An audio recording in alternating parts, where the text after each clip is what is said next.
अस्सलाम वालेकुम friends, welcome back to my channel Laiba health tips. Viewers, आज मैं आप लोगों के साथ एक बहुत ही अमेजिंग रेमेडी शेयर करने जा रही हूँ। फ्रेंड्स, अदरक की चाय से बहुत कम लोग वाकिफ होते हैं बजाय दूसरी चाय के, क्योंकि हमारे घरों में ज़्यादातर दूध पत्ती इस्तेमाल की जाती हैं और अदरक की चाय से इतने ख़ास वाकिफ नहीं। बात यह है कि अदरक की चाय को क्यों इस्तेमाल किया जाता है और इसके बनाने का तरीका क्या है। तो आज मैं आपको सबसे पहले इसकी तैयारी का तरीका बताऊंगी और इसके बाद फ़वाइद से आशना करूंगी।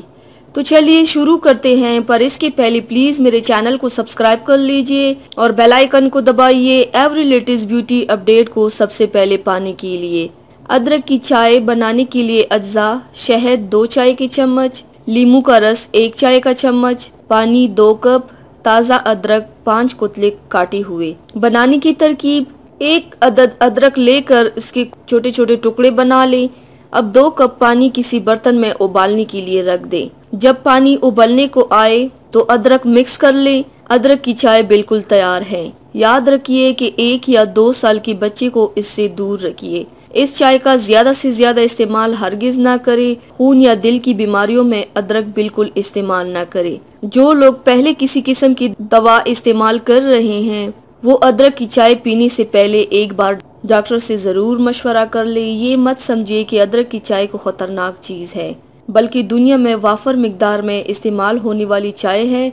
अदरक की चाय के फवाइद: अदरक की चाय पूरे और आधे सर के दर्द से निजात देती है। अदरक की चाय मोटापा कम करने के लिए बेहद फायदेमंद है, जिस्म को स्मार्ट बनाती है और मोटा होने से बचाती है। अदरक की चाय दौरानी खून को बढ़ाती है। अदरक की चाय आपको पुरसुकून रखती है और ब्लड सर्कुलेशन को भी। अदरक की चाय जोड़ों और जिस्म के दर्द में भी बहुत बेहद मुफीद है। क्या उल्टी के लिए भी मुफीद है। अदरक की चाय इस्तेमाल कर सकते हैं उल्टियों में। तो व्यूवर्स, ये थी मेरी आज की वीडियो। उम्मीद करती हूँ आप सबको पसंद आई होगी। मेरी वीडियो को लाइक और शेयर ज़रूर कीजिएगा। मुझे फीडबैक ज़रूर दीजिएगा। मेरे चैनल को सब्सक्राइब करना मत भूलिएगा। अपना बहुत ज़्यादा ख्याल रखिएगा। मुझे दुआओं में याद रखिएगा। कल मिलते हैं एक नई वीडियो के साथ। अल्लाह हाफिज़।